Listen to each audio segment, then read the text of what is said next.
ഇന്ന് നമ്മൾ നോക്കാൻ പോകുന്നത് 9th സ്റ്റാൻഡേർഡ് മണിക്ക ടെക്സ്റ്റ് ബുക്കിൻ്റെ 4th ചാപ്റ്ററായ വിദ്യ ഭാന്തി സദ്ഗുണാഹ എന്ന ചാപ്റ്ററിൻ്റെ എക്സസൈസ് എക്സ്പ്ലനേഷൻ ആണ്. നമുക്ക് നോക്കിയാലോ? അപ്പം നമുക്ക് നോക്കാം. അതോ ലിഖിതാനാം പ്രശ്നാനാം ഉത്തരാണി ഏകപദേന ലിഖിത. താഴെ തന്നിരിക്കുന്ന ചോദ്യങ്ങളുടെ ഉത്തരം ഒറ്റ വേർഡിൽ എഴുതുക. നോക്കാം. പാടലിപുത്ര നാമധേയം നഗരം കുത്ര അസ്തി. പാടലിപുത്ര എന്ന പേരുള്ള നഗരം എവിടെയാണുള്ളത്? ഭാഗീരഥി തീരെ എന്നും എഴുതാം, അല്ലെങ്കിൽ ഗംഗാ നദീ തീരെ എന്നും എഴുതാം. ഓക്കെ. പാടലിപുത്ര നഗരസ്യ രാജ കഹ ആസേത്. പാടലിപുത്ര എന്ന നഗരത്തിൻ്റെ രാജാവ് ആരായിരുന്നു? സുദർശനഃ, സുദർശൻ. സർവസ്യ ലോചനം കിം ഭവതി. എല്ലാവരുടെയും കണ്ണ് ആരാകുന്നു? ശാസ്ത്രം, ശാസ്ത്രം. ഹംസമധ്യേ കഹ ന ശോഭത്തെ. ഹംസങ്ങളുടെ ഇടയിൽ ആരാണ് തിളങ്ങാത്തത്? ബകഃ, അതായത് കൊക്ക്. കിം വിഹായ പുരുഷാർത്ഥഃ വിധേയഃ. എന്ത് വിട്ടിട്ടാണ് പരിശ്രമം ചെയ്യേണ്ടത്? ആലസ്യം, അലസത. കഹ രാജപുത്രാൻ ശിക്ഷയിതും സ്വീകൃത്വാൻ. ആരാണ് രാജപുത്രന്മാരെ, അതായത് രാജകുമാരന്മാരെ പഠിപ്പിക്കാനായിട്ട് സ്വീകരിച്ചത്, പഠിപ്പിക്കാനായി തയ്യാറായത്? വിഷ്ണു ശർമ്മ. മഹദ്ഭിഃ സുപ്രതിഷ്ഠിതഃ ദേവത്വം കഹ യാതി. അടുത്ത ചോദ്യം നോക്കാം. മഹദ്ഭിഃ സുപ്രതിഷ്ഠിതഃ ദേവത്വം കഹ യാതി. മഹാന്മാരാൽ പ്രതിഷ്ഠിതമായ എന്താണ് ദൈവികത പ്രാപ്തമാക്കുന്നത്? അശ്മ, അതായത് കല്ല്. അടുത്ത ചോദ്യം നോക്കാം. അതോ ലിഖിതാനാം പ്രശ്നാനാം ഉത്തരാണി പൂർണ്ണവാക്യേന ലിഖിത. താഴെ തന്നിരിക്കുന്ന ചോദ്യങ്ങളുടെ ഉത്തരം കംപ്ലീറ്റ് സെൻറ്റൻസിൽ എഴുതുക. നോക്കാം. പാടലിപുത്രേ കീദൃശഃ നരപതിഃ ആസീത്. പാടലിപുത്ര എന്ന നഗരത്തിൽ എത്തരത്തിലുള്ള രാജാവായിരുന്നു ഉണ്ടായിരുന്നത്? പാടലിപുത്രേ സർവഗുണോപേതഃ സുദർശനഃ നാമ നരപതിഃ ആസീത്. പാടലിപുത്ര എന്ന നഗരത്തിൽ എല്ലാ ഗുണങ്ങളാൽ സമ്പന്നനായ സുദർശന എന്ന പേരുള്ള ഒരു രാജാവായിരുന്നു ഉണ്ടായിരുന്നത്. ശാസ്ത്രം കിം കരോതി. ശാസ്ത്രം എന്താണ് ചെയ്യുന്നത്? അടുത്ത ചോദ്യം നോക്കാം. ശാസ്ത്രം കിം കരോതി. ശാസ്ത്രം എന്താണ് ചെയ്യുന്നത്? ശാസ്ത്രം അനേക സംശയാനാം ഛേദനം കരോതി. ശാസ്ത്രം പലതരത്തിലുള്ള സംശയങ്ങളെ ദൂരീകരിക്കുകയാണ് ചെയ്യുക. കേ അനർത്ഥായ ഭവന്തി. എന്തൊക്കെയാണ് അനർത്ഥം ഉണ്ടാക്കുന്നത്? യൗവനം ധനസമ്പത്തിഃ പ്രഭുത്വം അവിവേകത ച അനർത്ഥായ ഭവന്തി. എന്തൊക്കെയാണ്? യൗവനം, പണം, സമ്പത്ത്, അധികാരം, വിവേകമില്ലായ്മ എന്നിവയാണ് അനർത്ഥത്തിന് കാരണം, അനർത്ഥം ഉണ്ടാക്കുന്നത്. ഓക്കെ. വിഷ്ണു ശർമ്മ താൻ കഥം ശിക്ഷിതാൻ അക്രോത്. വിഷ്ണു ശർമ്മ ആ രാജകുമാരന്മാരെ എങ്ങനെയാണ് പഠിപ്പിച്ചത്? വിഷ്ണു ശർമ്മ താൻ പശു പക്ഷി ജന്തൂനാം മനോരഞ്ജക കഥാഭിഃ ശിക്ഷിതാൻ അക്രോത്.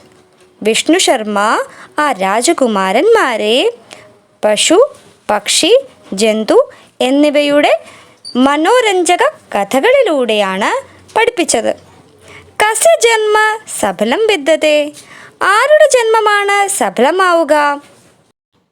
യേന ജാതേന വംശഃ സമുന്നതിം യാതി തസ്യ ജന്മ സഫലം വിദ്യത്തെ. ആരുടെ ജനനത്തോടെയാണോ വംശത്തിന് ഉയർച്ചയുണ്ടാവുന്നത് അവരുടെ ജന്മമാണ് സഫലമാവുക. അടുത്ത ചോദ്യം നോക്കാം. കീടഃ കഥം സതാം ശിരഃ ആരോഹതി. പ്രാണികൾ എങ്ങനെയാണ് നീതിമാന്മാരുടെ തലയിൽ കയറുന്നത്? കീടഃ സുമനഃ സംഗാത് സതാം ശിരഃ ആരോഹതി. പ്രാണികൾ പൂക്കളോടൊപ്പമാണ് പൂക്കളോടൊപ്പം കയറിയാണ് നീതിമാന്മാരുടെ ശിരസിൽ കയറുന്നത്. അടുത്ത് നോക്കാം. രാജാഹ നിജപുത്രാൻ വിഷ്ണു ശർമ്മണഃ കരേ കഥം സമർപ്പിത്വാൻ. രാജാവ് തൻ്റെ പുത്രന്മാരെ വിഷ്ണു ശർമ്മൻ്റെ അടുത്ത് എങ്ങനെയാണ് ഏൽപ്പിച്ചത്? രാജാ നിജപുത്രാൻ വിഷ്ണു ശർമ്മണഃ കരേ ബഹുമാനപുരഃ സരം സമർപ്പിത്വാൻ. രാജാവ് തൻ്റെ പുത്രന്മാരെ വിഷ്ണു ശർമ്മൻ്റെ അടുത്ത് വളരെ ബഹുമാനത്തോടെയാണ് ഏൽപ്പിച്ചത്. അടുത്ത ചോദ്യം നോക്കാം. അധോലിഖിതേഷു വാക്യേഷു സ്ഥൂലപദാനി ആധാരീകൃത്യ പ്രശ്നനിർമ്മാണം കുറുത്ത്. അതായത് താഴെ തന്നിരിക്കുന്ന സെൻറ്റൻസിൽ ബോൾഡ് വേർഡ്സ് തന്നിട്ടുണ്ട്. അതിനെ അടിസ്ഥാനമാക്കിയിട്ട് വേണം പ്രശ്നങ്ങൾ ഉണ്ടാക്കാൻ, അതായത് ചോദ്യം ഉണ്ടാക്കാൻ. ഓക്കെ, നോക്കാം. അവിവേകത അപ്പി അനർത്ഥായ. വിവേകമില്ലായ്മയും അനർത്ഥമാണ്, അനർത്ഥത്തിന് കാരണമാണ്. അപ്പം എന്താണ് അനർത്ഥത്തിന് കാരണം എന്നുള്ള അർത്ഥമാണ് ഇവിടെ വരേണ്ടത്. അപ്പം എങ്ങനെ വരണ്ടേ? ക അപ്പി അനർത്ഥായ. രാജ പുത്രാണാം ആചാരഹീനതയാ ഉദ്വിഗ്നമനഃ ആസീത്. രാജാവ് പുത്രന്മാരുടെ ആചാരഹീനതയാൽ ദുഃഖിതനായിരുന്നു. അപ്പോൾ എങ്ങനെ ക്വസ്റ്റ്യൻ വരണ്ടേ? രാജാ കേഷാം ആചാരഹീനതയാ ഉദ്വിഗ്നമനഃ ആസീത്. രാജാവ് ആരുടെ ആചാരഹീനതയാലായിരുന്നു സങ്കടപ്പെട്ടിരുന്നത്, സങ്കടം മനസ്സോടിരുന്നത്? അടുത്ത് നോക്കാം. ഏകഃ ചന്ദ്രഃ തമഃ ഹന്തി. ഒരു ചന്ദ്രൻ അന്ധകാരത്തെ, അതായത് ഇരുട്ടിനെ അകറ്റുന്നു. എങ്ങനെ ക്വസ്റ്റ്യൻ വരിക? ഏകഃ ചന്ദ്രഃ കിം ഹന്തി. ഒരു ചന്ദ്രൻ എന്താണ് അകറ്റുന്നത്? വിദ്യാഹീനാഃ പുത്രാഃ ന ശോഭന്തി. വിദ്യയില്ലാത്ത പുത്രന്മാർ തിളങ്ങുകയില്ല. എങ്ങനെ ക്വസ്റ്റ്യൻ വരിക? കീദൃശാഃ പുത്രാഃ ന ശോഭന്തി. എത്തരത്തിലുള്ള പുത്രന്മാരാണ് ശോഭിക്കാത്തത്, തിളങ്ങാത്തത്? അടുത്ത നോക്കാം. രാജ പണ്ഡിത സഭ കാരിത്വാൻ. രാജാവ് പണ്ഡിതരുടെ സഭ വിളിപ്പിച്ചു അല്ലെങ്കിൽ സംഘടിപ്പിച്ചു. പണ്ഡിതരുടെ സഭ. അപ്പം എന്താണ് വിളിപ്പിച്ചത് എന്നാണ് പറയേണ്ടത് അല്ലേ? അപ്പോൾ രാജ കാം കാരിത്വാൻ. രാജാവ് എന്താണ് സംഘടിപ്പിച്ചത്? ഹിതോപദേശഃ നീതികഥാനാം സങ്കലനമേവ. ഹിതോപദേശം നീതികഥകളുടെ സംഗ്രഹം തന്നെയാണ്. അപ്പം എന്താണ് നീതികഥകളുടെ സങ്കലനം തന്നെ എന്നാണ് ചോദ്യം വരേണ്ടത്. അപ്പം എങ്ങനെ എഴുതും? കഹ നീതികഥാനാം സങ്കലനമേവ. അടുത്ത് നോക്കാം. വിദ്യയാ ബാലകസ്യ പുനർജന്മ ഭവതി. അടുത്ത സ്റ്റേറ്റ്മെൻറ്റ് നോക്കാം. വിദ്യയാ ബാലകസ്യ പുനർജന്മ ഭവതി. വിദ്യയാൽ കുഞ്ഞുങ്ങളുടെ പുനർജന്മം ഉണ്ടാവുന്നു. അപ്പോൾ എന്താണ് ബോൾഡിൽ എഴുതിയേക്കണത്? വിദ്യയാ. അപ്പം എങ്ങനെ ക്വസ്റ്റ്യൻ വരേണ്ടത്? എന്താൽ അല്ലെങ്കിൽ എന്തിനാൽ. ആട്ടെ, അപ്പം എങ്ങനെ ക്വസ്റ്റ്യൻ വരിക? എന്താൽ എന്ന് വരാം, അല്ലെങ്കിൽ എന്തിനാൽ. അപ്പം നോക്കാം. കയ ബാലകസ്യ പുനർജന്മ ഭവതി. എന്താൽ അല്ലെങ്കിൽ എന്തിനാലാണ് കുഞ്ഞുങ്ങളുടെ പുനർജന്മം ഉണ്ടാവുക? അതുപോലെ ഞാൻ ഓൾറെഡി പ്രശ്നനിർമ്മാണവുമായിട്ട് ബന്ധപ്പെട്ട ഒരു വീഡിയോ അപ്ലോഡ് ചെയ്തിട്ടുണ്ട്. അതിൻ്റെയും ലിങ്ക് ഞാൻ ഡിസ്ക്രിപ്ഷൻ ബോക്സിൽ ആഡ് ചെയ്തേക്കാം. അപ്പം നിങ്ങൾക്ക് ഒന്നുകൂടി ഒരു ക്ലാരിറ്റി കിട്ടും. ഓക്കെ, അടുത്ത ചോദ്യം നോക്കാം. അധോലിഖിത പ്രശ്നാൻ യഥാനിർദ്ദേശം ഉത്തരത്ത്. താഴെ തന്നിരിക്കുന്ന ചോദ്യങ്ങളുടെ എല്ലാം ഉത്തരം എങ്ങനെയാണോ ഇൻസ്ട്രക്ഷൻ കൊടുത്തിരിക്കുന്നത് അതനുസരിച്ച് എഴുതുക. നോക്കാം. തത് കഥം ഇദാനിം ഏതേ മമ പുത്രാഃ ഗുണവന്തഃ ക്രിയന്താം. അസ്മിൻ വാക്യേ പുത്രാഃ ഇതി പദസ്യ കിം വിശേഷണപദം പ്രയുക്തം. ഈ ഒരു സെൻറ്റൻസിൽ പുത്രാഹ് എന്ന പദത്തിന് എന്ത് വിശേഷണ പദമാണ് പ്രയോഗിച്ചിരിക്കുന്നത്? ഗുണവന്തഃ. അടുത്ത് നോക്കാം. അത്ര തോ ദൈവം കാരണമിതി ന ഉചിതം. അസ്മിൻ വാക്യേ ഭാഗ്യം ഇത്യർത്ഥേ കിം പദം പ്രയുക്തം? ഈ സെൻറ്റൻസിൽ ഭാഗ്യം എന്ന അർത്ഥം വരുന്ന എന്ത് പദമാണ് പ്രയോഗിച്ചിരിക്കുന്നത്? ദൈവം.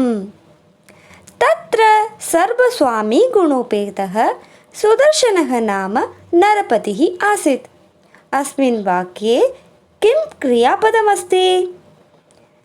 ഈ സെൻറ്റൻസിൽ എന്ത് ക്രിയാപദമാണുള്ളത്? ഏതാണ് ക്രിയാപദം? ആസിത്.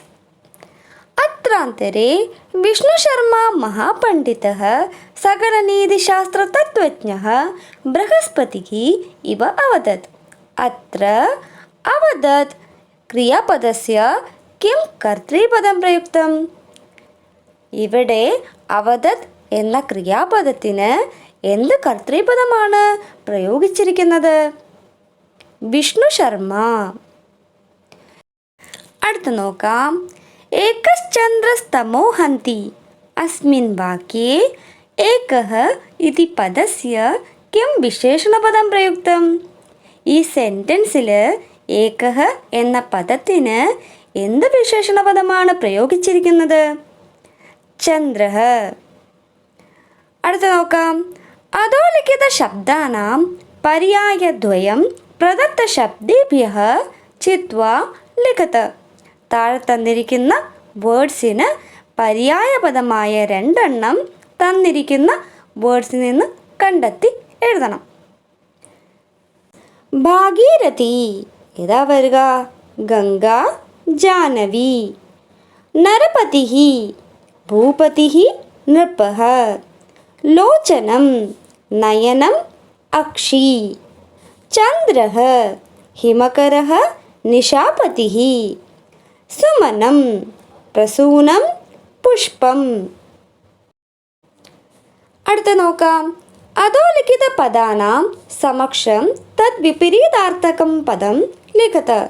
താഴെ തന്നിരിക്കുന്ന പദങ്ങൾക്ക് മുന്നിലായിട്ട് അതിൻ്റെ വിപരീത അർത്ഥം വരുന്ന പദം എടുത്ത് എഴുതണം. ഇവിടെ സൈഡിൽ റോമൻ നമ്പേഴ്സിൽ കൊടുത്തിട്ടുണ്ട്, ഓർഡർ ഇല്ലാണ്ട്. അത് കറക്റ്റായിട്ട് കണ്ടെത്തി എഴുതുക. ഓക്കെ. സമുന്നതിം അവനിതിം. അനധിഗതശാസ്ത്രാः അധിഗതശാസ്ത്രാः. ഉന്മാർഗഗാമിനः സുമാർഗഗാമിനः. തമഃ ജ്യോതിഃ. വിദ്വാൻ മൂർഖഃ. ശത്രുഃ മിത്രം. അടുത്ത ചോദ്യം നോക്കാം. അധോലിഖിത പങ്ക്തയോः ആശയേഷു ശുദ്ധം ആശയം ആം ഇതി ചിഹ്നിഃ കുരുത്. താഴെ തന്നിരിക്കുന്ന പങ്ക്തിയുമായി ബന്ധപ്പെട്ട ഏതാശയമാണോ ഉചിതം അത് കണ്ടെത്തി ആം, അതായത് ടിക്ക് എന്ന സൈന് ചെയ്യുക എന്നാണ് ഇവിടെ ഉദ്ദേശിക്കുന്നത്. ഓക്കെ, നോക്കാം. സ ജാതോ ഏന ജാതേന യാതി വംശഃ സമുന്നതിം. ഏതാണ് കറക്റ്റായിട്ട് വരുന്ന ആശയം? യെസ്, യസ്യ ഗുണൈഃ കർമ്മഭിः ച വംശഃ സർവവിധാം ഉന്നതിം കരോതി. അതായത് ഏത് വ്യക്തിയാണോ ജനനത്തോടെ ഗുണങ്ങളാലും കർമ്മങ്ങളാലും കുടുംബത്തിന് എല്ലാവിധ പുരോഗതിയും വരുത്തുക, ആ വ്യക്തിയുടെ ജനനമാണ് സഫലമാവുക. അടുത്ത നോക്കാം. അസ്തി കശ്ചിത് നീതിശാസ്ത്രോപദേശേന പുനർജന്മ കാരയിതും സമർത്ഥഃ. അട്ടെ, ഏതാ കറക്റ്റായിട്ട് വരിക? അതെ, അത്ര കഃ ഏവം ഭൂതഃ വിദ്വാൻ യഃ നീതിശിക്ഷയാ മൂർഖാൻ പുത്രാൻ വ്യവഹാരേ നിപുണാൻ കർത്തും ശക്നോതി. അതായത് ഇവിടെ ആരാണ് മഹാനായ വിദ്വാൻ? ആർക്കാണോ നല്ല രീതിയിൽ പഠിപ്പിച്ച് വിഡ്ഢികളായ പുത്രന്മാരെ സ്വഭാവത്തിൽ നൈപുണ്യമുള്ളവരാക്കി തീർക്കാൻ സാധിക്കുക. അടുത്ത ചോദ്യം നോക്കാം. അധോദത്തെ അന്വയെ താഴെ തന്നിരിക്കുന്ന അന്വയത്തിൽ ഉചിത കർത്തൃ പദാഭ്യാം ഉചിതമായ കർത്തൃ പദങ്ങൾ ഉപയോഗിച്ച് റിക്തസ്ഥാനപൂർത്തിയും കുറിത്ത് ബ്ലാങ്ക്സ് ഫിൽ ചെയ്യുക. നോക്കാം. ഡാഷ് അപ്പി സുമനഃ സംഗാത് സതാം ശിരഃ ആരോഹതി. എന്താ വരിക? കീടഃ അപ്പി സുമനഃ സംഗാത് സതാം ശിരഃ ആരോഹതി. മഹദ്ഭിः സുപ്രതിഷ്ഠിതഃ ഡാഷ് അപ്പി ദേവത്വം യാതി. എന്താ വരിക? മഹദ്ഭിः സുപ്രതിഷ്ഠിതഃ അശ്മാ അപ്പി ദേവത്വം യാതി. അടുത്ത നോക്കാം. കഥാക്രമാനുസാരം അധോലിഖിതാനി വാക്യാനി പുനഃ ലിഖത്. കഥയുടെ ക്രമമനുസരിച്ച് താഴെ തന്നിരിക്കുന്ന സെൻറ്റൻസ് ഒന്നുകൂടി എടുത്ത് എഴുതുക. ഓക്കെ. ഭാഗീരഥി തീരെ പാടലിപുത്ര നാമധേയം നഗരം ആസീത്. ഭാഗീരഥി തീരെ അതായത് ഗംഗാ നദിയുടെ തീരത്ത് പാടലിപുത്ര എന്ന പേരുള്ള ഒരു നഗരം ഉണ്ടായിരുന്നു. പാടലിപുത്രേ സുദർശനഃ നാമ സർവഗുണോപതഃ രാജ ആസീത്. പാടലിപുത്രയിൽ സുദർശന എന്ന പേരുള്ള എല്ലാ ഗുണങ്ങളാൽ സമ്പന്നനായ ഒരു രാജാവ് ഉണ്ടായിരുന്നു. പിന്നെയോ രാജ്ഞഃ പുത്രാഃ അനധികൃത ശാസ്ത്രാഃ നിത്യമുന്മാർഗഗാമിനഃ ആചാരഹീനാശ്ച ആസൻ. രാജാവിൻ്റെ പുത്രന്മാർ അനധികൃത ശാസ്ത്രാഃ അതായത് ശാസ്ത്രം പഠിക്കാത്ത, നിത്യമുന്മാർഗഗാമിനഃ നേർവഴിക്ക് സഞ്ചരിക്കാത്ത, ആചാരഹീനാശ്ച ആസൻ സദാചാരമില്ലാത്തവരായിരുന്നു. പിന്നെയോ രാജ പണ്ഡിതസഭാം കാരിത്വാൻ. രാജാവ് പണ്ഡിതസഭയെ വിളിപ്പിച്ചു. ഭോ ഭോ പണ്ഡിതാഃ, ഹേ ഹേ പണ്ഡിതരേ, കിം കശ്ചിത് വിദ്വാൻ അസ്തി യഹ മമ പുത്രാൻ ശിക്ഷയിതും സമർത്ഥഃ.